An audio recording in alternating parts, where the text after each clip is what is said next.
Defense News. It's proudly sponsored by Navy Federal Credit Union. If you're a member of our nation's armed forces, the Department of Defense, or if your family is, we'd be proud to serve you too. On this episode of Defense News Weekly, on the ground reporting from the Philippines, how the U.S. Army is preparing to fight in the region, and what leaders say is the path forward. And new weapons for special ops troops? Find out what kinds of firearms will be in the hands of operators in the future.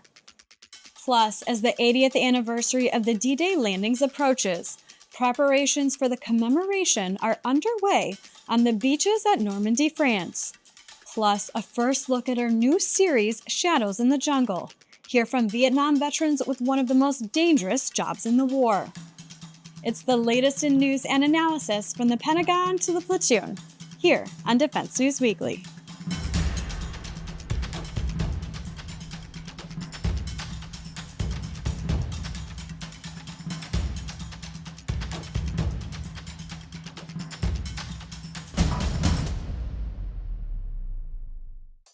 Welcome back to Defense News Weekly. I'm Andrea Scott. Preparing for a potential conflict in the Pacific is a major focus for the U.S. military these days. Each branch is looking at ways to fight and win in vast expanses of water and islands where it hasn't had to go to battle in decades. To get the latest on how the Army is approaching the issue, Defense News land warfare reporter Jen Judson recently traveled to the Philippines to check out joint exercises and talk with U.S. and regional leaders. Here's some of what she found out. The U.S. military and the Philippines Armed Forces came together in mid-April for their annual Balakatan exercise in the archipelago nation bordering the South China Sea and neighboring Taiwan to the north. The Philippines' strategic position in the Pacific and its need to increase its territorial defense amid rising aggression by China in its waters have led both the U.S. and the country to expand the exercise from one limited to a few training sites on the main island of Luzon to a vast network of complex events focused on multi-domain operations and interoperability between U.S. joint forces and the Philippines military. The exercise previously focused on humanitarian disaster relief and counterterrorism. I was on the ground for the tail end of the weeks-long exercise, which wrapped up May 9th, and had the opportunity to experience firsthand the challenges of operating across enormous distances, navigating island infrastructure, and over water, all while enduring the extreme tropical heat. The U.S. Army brought its first multi-domain task force to Balakatan. Originally planned to be an experimental unit to inform doctrine, the MDTF is now an operational unit. The Army is building 5, 3 of which will be in the Pacific. The unit is focused on delivering long-range fires and effects and will soon have capabilities like ground-launched ship-killing missiles and hypersonic weapons. The MDTF took its High-Mobility Artillery Rocket System, or HIMARS, island hopping. In one instance, the Army loaded a HIMARS onto a C-130, landed it on the island of Palawan, road marched the system to a beach, loaded it onto a U.S. Marines amphibious hovercraft, and moved the system to another island for a live fire. Another portion of the MDTF had set up a small operations center on the island of Bosco, just south of Taiwan, evaluating long-range solar-powered unmanned aircraft systems and electronic warfare capability. Other live-fire demonstrations show how the U.S. and the Philippines were becoming more interoperable, able to pass data to each other more easily and even connecting to each other's radios. Easier said than done. I had the chance to speak with Major General Leodovic Ganid, Deputy Commander of the Philippines Army, at the Association of the U.S. Army's Land PAC conference in Honolulu last week about the importance of Balakatan and the progress made in the most recent iteration. What message does Balakatan and Salaknib send to the world and to the region about your relationship with the U.S. Army and with some other countries that were participating as well, how you're coming together, and what the purpose of that is? Yeah. I think the main message that we want to send during the Balikatan is the promotion of peace and security in the Indo-Pacific region, yes. Particularly the freedom of navigation in South China Sea, yes. and the preservation of the rules-based international order.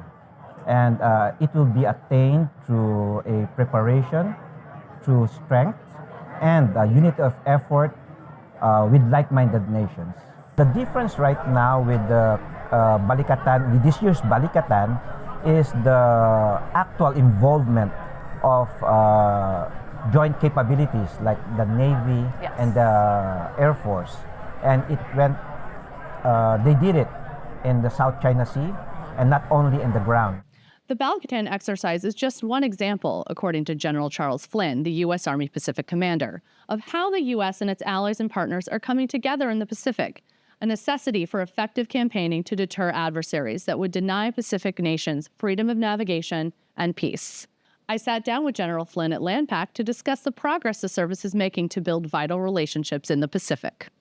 On generating, really what we're talking about in generating is training together, rehearsing together. Of course, central to that is JPMRC and the exportable version of it. So that is a increasing thirst from the region on that, in large measure because they go to our schools, and then they are also, they've been to our training centers. They still go to our training centers. Only now JPMRC is closer, and it looks just like the environment in the region. And so we're then taking the exportable version of that and bringing it to the region. And so, of course, the persistent state of having that connected is really, really valuable. Applying it is really through positional advantage during operation pathways by placing those capabilities forward, being in the right posture, demonstrating our will together as a network of allies and partners.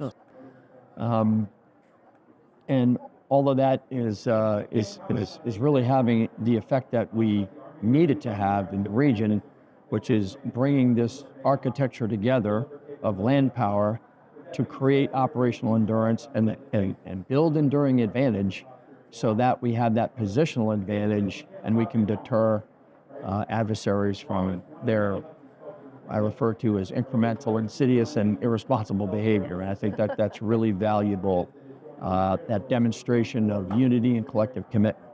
For more coverage on Balakatan and the U.S. Army's efforts in the Pacific, visit defensenews.com. For Defense News Weekly, I'm Jen Judson.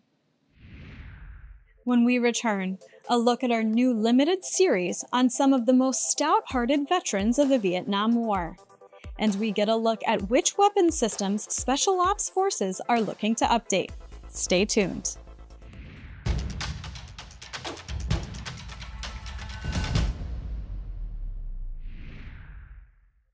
Welcome back to Defense News Weekly. The Special Operations Forces community likes to stay on the bleeding edge of weapons technology, and there's nothing more dear to them than the small arms they carry into a fight. From the recent SOF Week in Tampa, Florida, Military Times editor Todd South took a look at the weapons systems Special Forces commands are looking to update, and what might be in operators' hands in the coming years. Check it out. Hi, we're here at SOF Week, Special Operations Forces Week in Tampa, Florida. We've got some new news on the weapons front. So in the small arms category, we're seeing some selections being made here in the next few months that they've announced on the lightweight medium machine gun. Now, that's a 338 Norman Magnum machine gun. It basically is trying to bridge the gap between the 7.62mm and the M240 machine gun, which has been in service for decades, and the Maudus or M250 caliber Browning machine gun, which has been in service since World War II. Those two calibers are quite far apart, but they want kind of an intermediate solution. The 338 Norman Magnum kind of provides that in a package that they can carry with one individual soldier or special operator and get a lot of range and power out of that round. There's three different companies vying for that. One is Lone Star Future Weapons, the other is Sig Sauer, and the other is Ohio Ordnance Works. Now, Sig Sauer did win the handgun contract in 2017, 2018 for the new 9mm handgun for all the services. It also won the next generation squad weapons rifle and automatic rifle in a 6.8mm intermediate caliber just a couple years ago, and they're fielding that starting this year and next year. Those three weapons companies are being reviewed right now. They've sent off their weapons to Special Operations to look over them for this medium machine gun replacement. They're going to make that selection by or before October 1st, so probably in the last couple months of this fiscal year, and decide on what they're moving forward with. But that will be the new round. They've been researching that since at least 2017 to try to fill some gaps that they saw in Afghanistan with distance and range, but also get something more portable to the operator. Also on the weapons front, they're just now beginning some prototype research and white paper academic research on a replacement for the Javelin shoulder-fired missile system. This missile system has got a lot of press, a lot of play in Ukraine, but a key effective weapon for going against armor units and helping out Ukrainians. We've had that in the arsenal for decades now. It's been used extensively by U.S. forces. This is kind of a Javelin light, like a lighter version with the same capabilities. Again, those are kind of still in the research phase, the kind of concept phase, but those have been talked about here at the show as well. Also, on the munitions front, the Navy SEALs are looking to add loitering munitions and other payload packages to a launcher they want to put on their combat craft medium, which is an ocean patrol boat that basically can have a crew of 4 and about up to 18 special operators on board to insert and extract for missions. But they want loitering munitions or other types of electronic warfare attack, things they can launch off the boat and provide their own kind of protection, not have to rely on close air support. Lastly, the extreme range sniper rifle. Those operators want to be able to get out past 2,500 or farther meters. Now you can do that with a 50 caliber. They may make advancements on the 50 caliber. They've said that, but they're also looking at other calibers and options, different type of weapons designs to get those very, very far distances. That's some of the weapons news we're finding this week at Soft Week here in Tampa. This is Todd South reporting for Military Times. 3 words for you: autonomous grenade launcher. Wait, let me add to that: loitering rocket launcher drone. Hang on, there's more. Drone-mounted machine guns. Those are some of the autonomous or semi-autonomous systems under development with AIMLOC, who brought the goods to Soft Week recently. Want to see what a flying rifle with precision sights looks like? Have a look. What you see behind me is integrations of legacy weapon systems like light anti-tank weapons, grenade launchers, machine guns, which have been integrated with the autonomy to commercial and military-specific unmanned aerial systems and ground vehicles.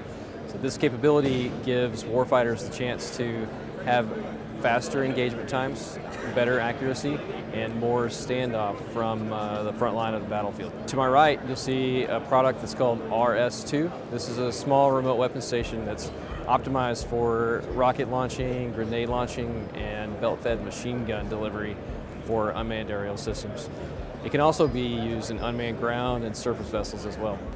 In the center, you see the RS1 weapon station.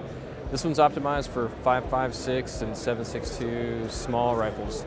This gives snipers the ability to provide armed overwatch even when they don't have their own ability to find a good observation point. Here, RS4 is a larger weapon station that's optimized for long-range precision engagement. It features a direct drive transmission and long-range optics as well.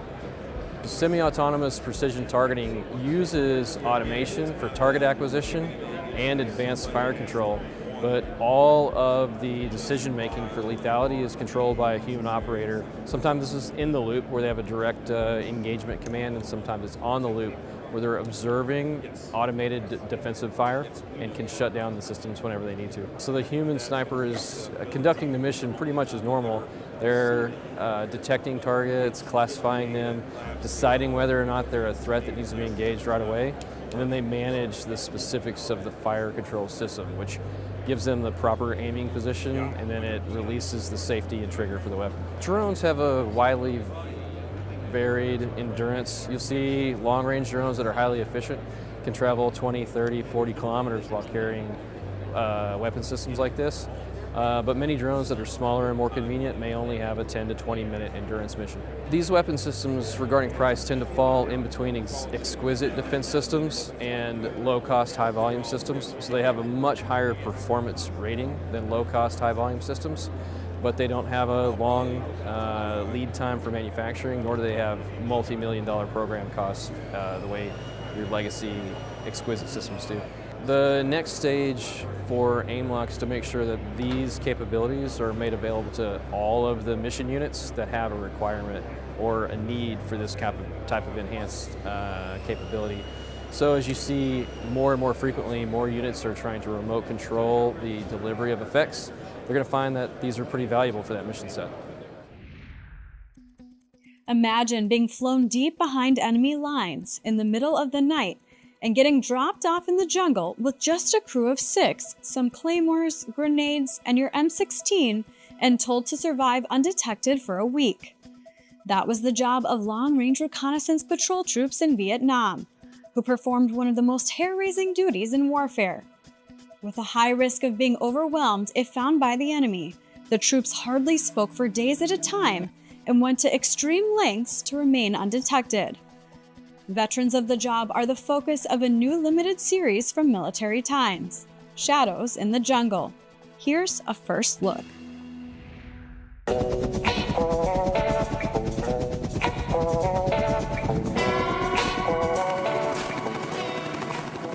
Land, you get out, they leave, and as soon as you can't hear the sound of the helicopter, man, all hell breaks loose. They're all around you. You're only 6 guys, and you have no idea how many of them there are. The reasoning behind only sending 6 guys was they could move more quietly, avoid detection easier.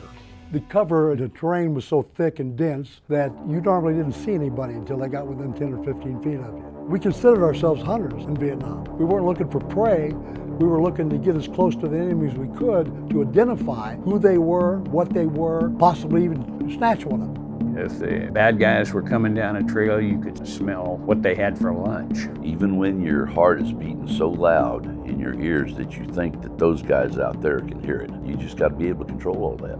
It all happens so fast. To me, it was always like a blur. These guys, everybody here sacrificed. And some of them sacrificed everything they had. When they put us in the medevac, we were side by side, and I talked to him all the way to the hospital. Of course, I had got no response, and I really don't know whether he was just comatose or he had already passed away.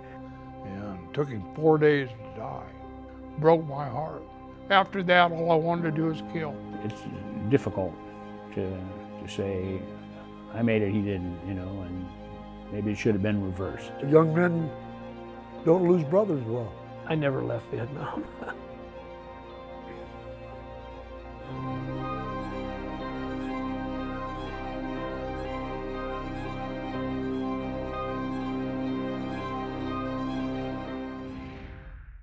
When we come back, our personal finance expert is back with her latest tips. Stay with us.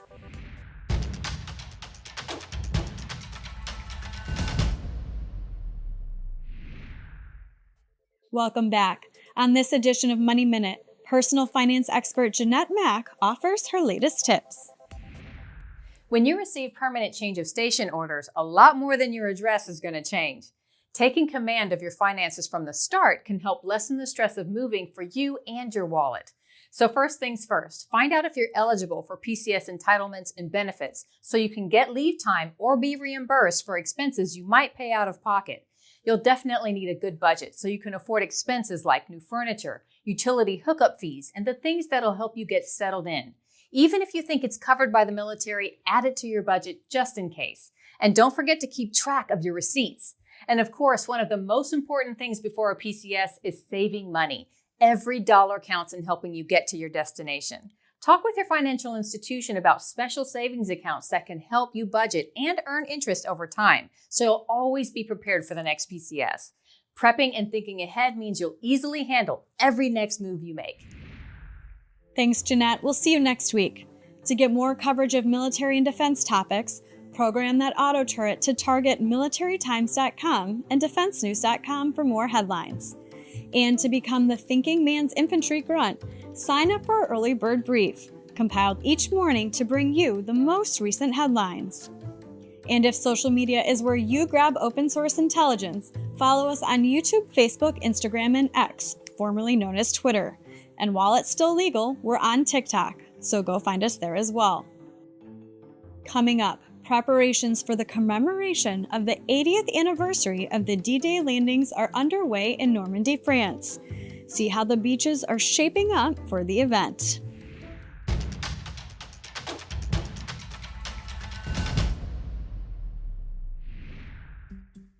Welcome back to Defense News Weekly. I'm Andrea Scott. It was 80 years ago this June that the biggest invasion in modern history got underway, as Allied troops stormed the beaches of Normandy. More than 130,000 troops, along with nearly 200,000 sailors and 7,000 ships, crossed the English Channel to assault Hitler's European fortress. It was a pivotal moment in the war, and for the anniversary of the event, groups in Britain and France have been getting ready to memorialize the battle. have a look at some of what's underway in the lead up to the June 6th anniversary. This memorial has 22,442 names inscribed on its walls and its pillars. Nearly 1,500 of those names are people from British units who lost their lives on D-Day itself. Now, you can look at all of those names on the D-Day wall there, but I think it's difficult to get a sense of scale. What does 1,500 people actually look like? The great thing about standing with giants and what they are putting in place just over there is that you can get a sense of the scale. So I've been doing charity work for many years, just have an idea and get on with it. And I created 101 Armistice Day silhouettes and put them on a hill above the M40. And the response to that was incredible. We had about 10,000 people pitch up in about 2 weeks. And we had so many people standing and weeping. It just was so humbling to experience, life-changing for myself. And I wanted at that point, I knew at that point that I stumbled into something incredibly special, and I wanted to carry this project forward.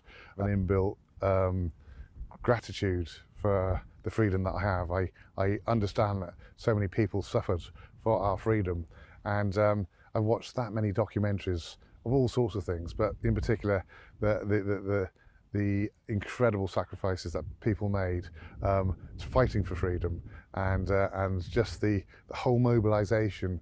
And it was just incredible how the Allied forces mobilized themselves to retake Europe. That any number of the remaining Normandy veterans will be able to be here in any numbers, so it will be poignant and powerful for that reason.